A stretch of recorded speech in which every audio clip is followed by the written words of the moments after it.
Have you ever wondered why your soul still hurts, even after you've tried everything? Therapy, prayer, self help books, medications, and yet something inside you still feels tired, heavy, or disconnected. I'm Reverend Teresa Heupel, and I created the Great Soul Awakening because healing is not just emotional, mental, or physical, it is spiritual. Your soul carried experiences your mind cannot always name and your body cannot always hold. This program exists to help you understand why you may feel tired of daily life, why you may feel disconnected from yourself, why you sense that something is missing, even when everything looks fine on the outside. Your soul is not broken, it is calling. Today, I want you to discover 3 things: why your soul hurts the way it does, why so many people never truly heal, even with therapy, prayer, or medication, and how awakening your soul can bring back peace, clarity, joy, and purpose, no matter your age or your past. We want to bring back peace, clarity, joy, and purpose, no matter your age or what's been happening. I don't teach what I haven't lived. I hold a Master of Divinity. I have years of pastoral counseling experience. I've studied shamanic energy healing, but more importantly, I have walked this path myself. I know what it means to carry pain silently. I know what it means to heal at the soul level. So let me ask you something. Do you wake up feeling heavy? Do you long to heal, but you don't know how? Do you carry old hurts, sadness, or grief? Do you feel like life is missing something fundamental? These are not personality flaws. They are soul signals. And this is where I come in. The Great Soul Awakening and my work help you discover why you're struggling, why you don't feel fulfilled, and we're going to help support you to create a path to peace, clarity, joy, and purpose. So that way you can break through to truly heal and thrive. 3 secrets to awakening your soul. It's common to be stuck. Why people don't change. Why you should change now.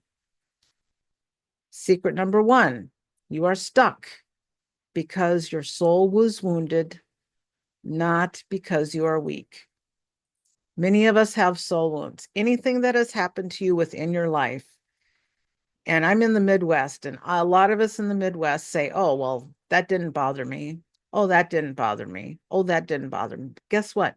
Those are all like little nails that go into your soul. And when you start releasing them, they have little holes in your soul.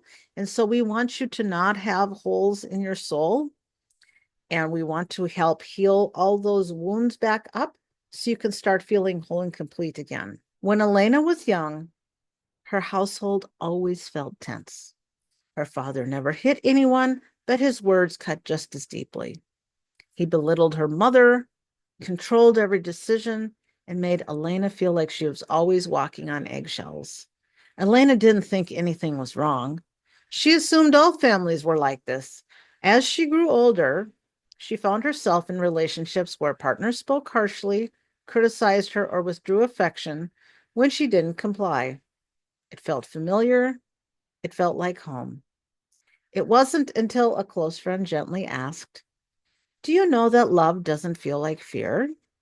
That something inside her shifted. It took time, but Elena began to learn that love should feel safe, supportive, and respectful. She realized patterns that she considered normal were actually wounds asking to be healed.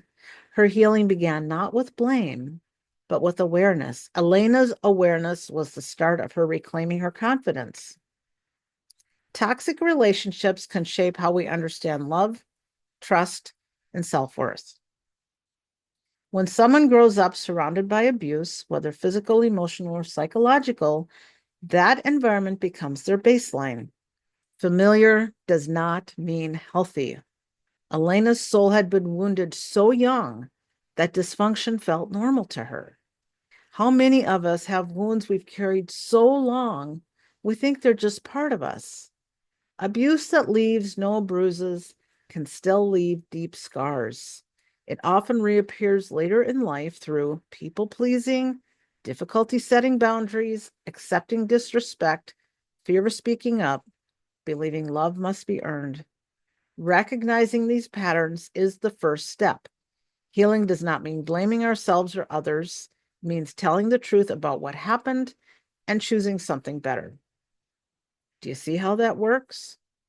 Maybe you didn't have an abusive father, but think, did you grow up with a certain hurt that you now see replaying in your adult life? I am stuck because of X. Use this simple practice to notice whether a relationship, past or present, supports your well-being. Emotions related to the body. This is just one diagram, but I'm aware that every emotion gets held in the body somewhere. For example, kidneys are related to anger. So if you're having some kidney problems, find out where your anger is stemming from. What is it? What's the root cause of it? Don't go to the medical doctor for a prescription. That's not going to get you to your root cause. When we get you to your root cause, a lot of this stuff is going to fall away because you can go, oh, this is what happened back when I was X number of years old, and I've been carrying this pain for however old you are now. It's amazing when you start looking at this, how many emotions are trapped somewhere inside your body. And when you start releasing them, it's like, wow, I feel like I got rid of 1,000 pounds. It's great. And this is the URL to get to that diagram if you are interested.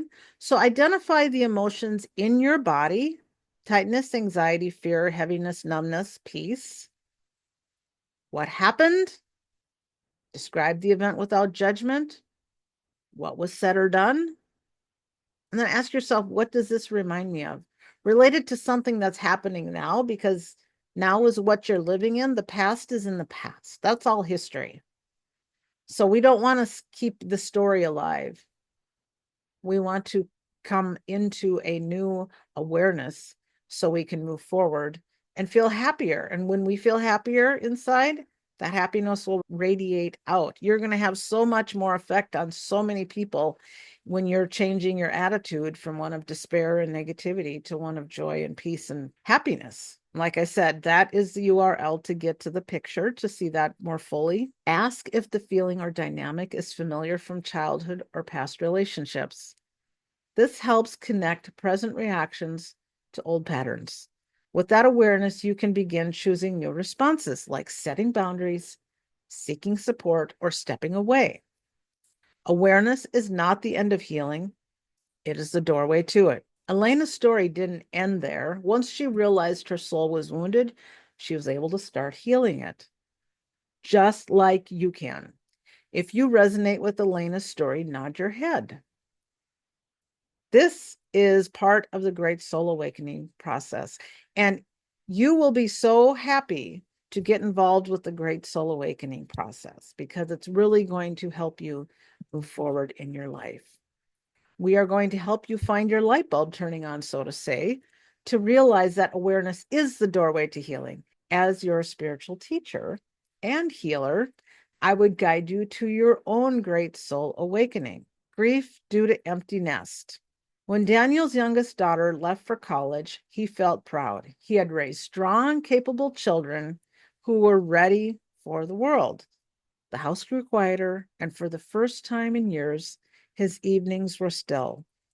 At first, he enjoyed the peace, but soon an unexpected sadness crept in. He missed the laughter in the hallway, the backpacks by the door, the nightly dinners, even the chaos. He wondered, why am I grieving? No one died. He tried to brush the feeling aside, telling him he should be happy. But the emptiness surprised him. It wasn't until he was out at dinner with some friends one night, he finally shared what he'd been feeling. A friend gently said, "You're grieving a chapter that mattered." Daniel realized that grief isn't only about losing a person, it's about losing anything that once held meaning. A home, a job, a role, a routine, a dream. What did this give my life? Ask that question to yourself. And just like any loss, it deserves to be felt. Grief is not one size fits all. It is the natural emotional response to losing something that mattered. We often reserve grief for the death of loved ones, but many life changes carry their own kind of loss. The death of someone close, losing a job, ending a relationship, moving away from home, empty nest, a loss of identity or purpose. Each of these creates a shift, a place where something familiar is gone. Some losses feel deeper than others. The death of a loved one lands differently than the loss of a job. Both matter, but the emotional layers are not the same. Still, all grief asks to be felt. When we ignore it, we disconnect from a piece of ourselves. In spiritual terms, grief can feel like a loss of soul, an inner hollow place where something once lived. Honoring grief is not about dwelling in sadness. It's about allowing ourselves to acknowledge change and integrate the experience so that we can move forward. A simple way to bring presence and compassion to your grief. Name the loss. What changed? A person, a role, a dream, a place? Write it down or say it out loud. Feel the feeling. Allow the emotion to be present. Sadness, anger, confusion, relief. No emotion is wrong. Place your hand on your heart and breathe slowly.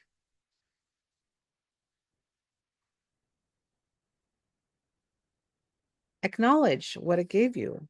Ask, what did this give my life? Love, purpose, routine, belonging, hope. Honor what it meant. Bless the transition. Say a simple phrase.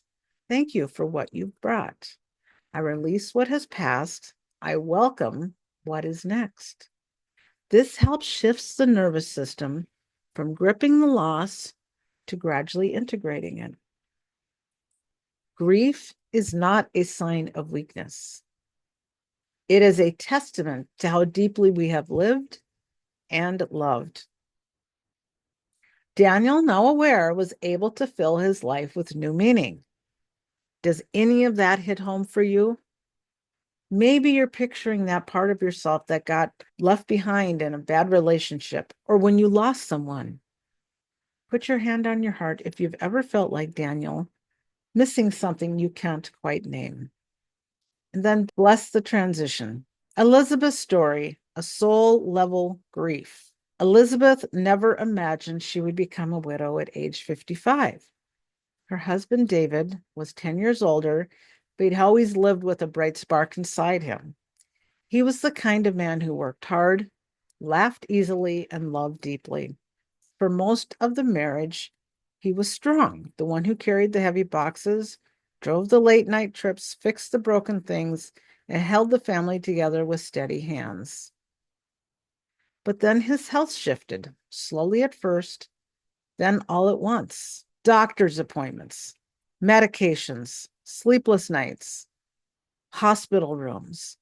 It all became their new normal. Elizabeth watched the man she loved fade in front of her, piece by piece. And along the way, she lost parts of herself too. This is what I mean by the soul parts disappearing, fragmenting, having holes, soul wounds. You lose parts of yourself. When he finally slipped away after months of decline, it wasn't peaceful for her. It was devastating because with his last breath, something inside her life ended too. Elizabeth's grief wasn't just about losing her husband. She was grieving what was, their shared history, the quiet moments, the routines, what might have been, the retirement trips they had talked about, the grandchildren that he will never meet, the milestones he's going to miss, the holidays, the anniversaries, the birthdays, the stability he brought, emotional, financial, practical, even spiritual. The partnership they had built, one that took decades to form. Every morning she woke up, there was a moment, just a breath, where she forgot he was gone. Then reality washed over her like cold water, and she had to learn her life all over again. Sudden life she didn't choose. Elizabeth now had 2 teenagers still at home, adult children starting their own families, bills to manage alone, house to take care of, decisions to make without a sounding board. A future she never planned for. She used to share the weight. Now the weight lived only on her shoulders, and she felt that heaviness every single day.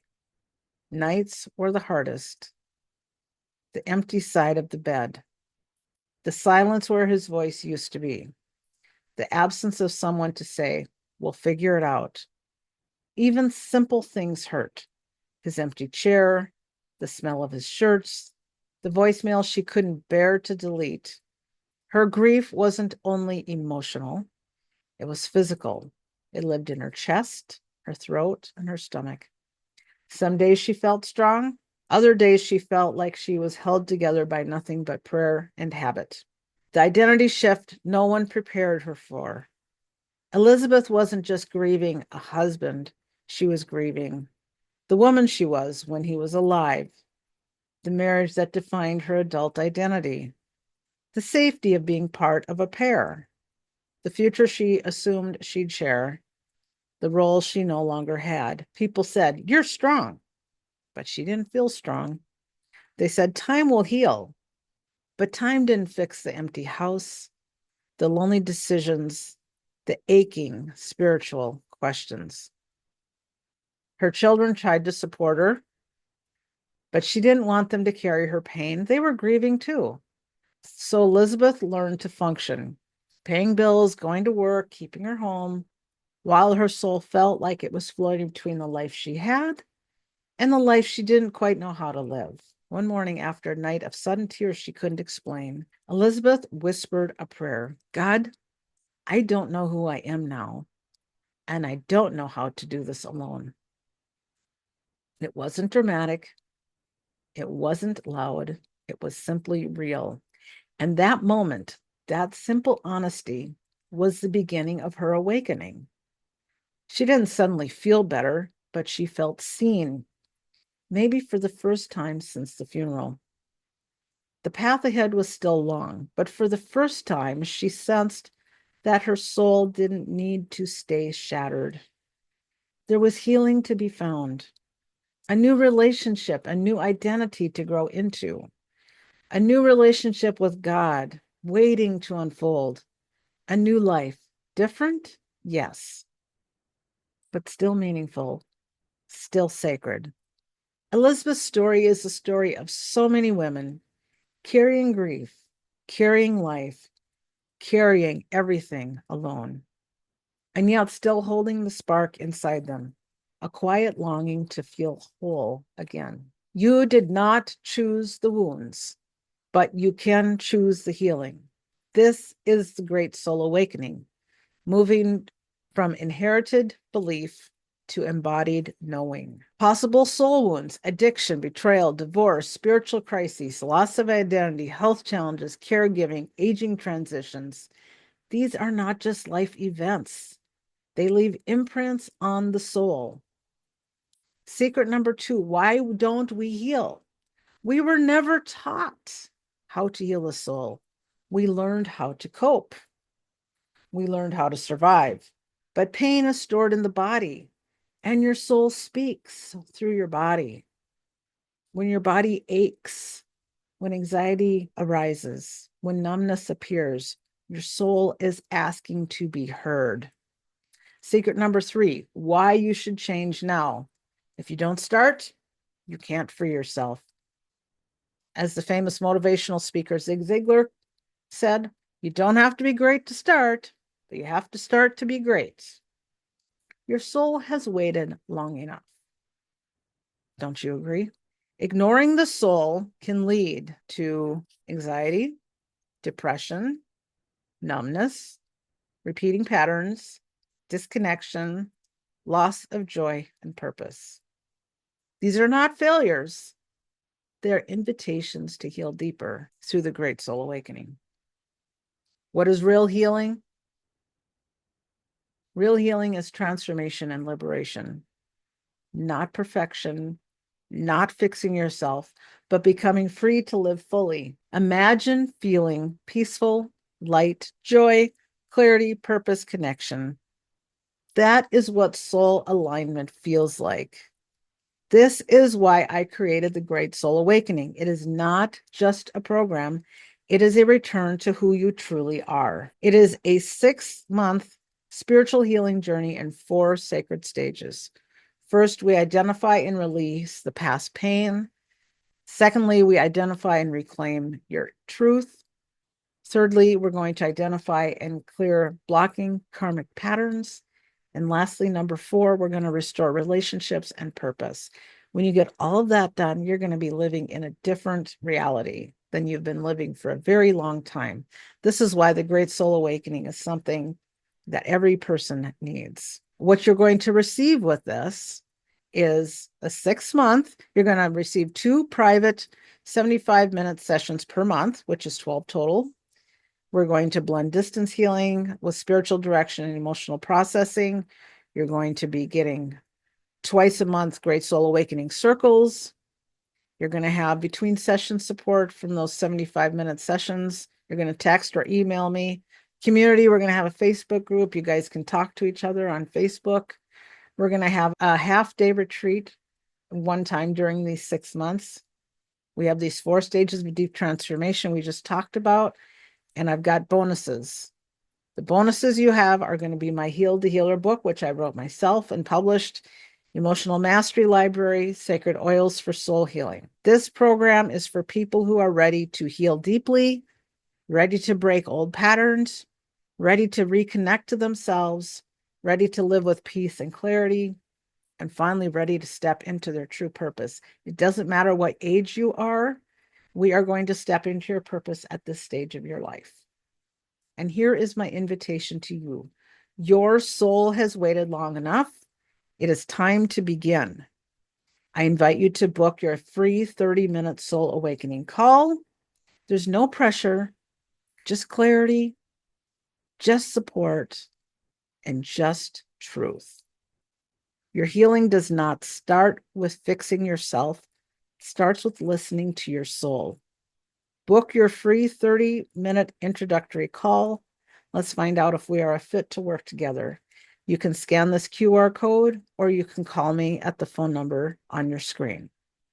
Thank you for your time and attention. I look forward to our 30-minute session of talking together to see if this would be a great fit for you.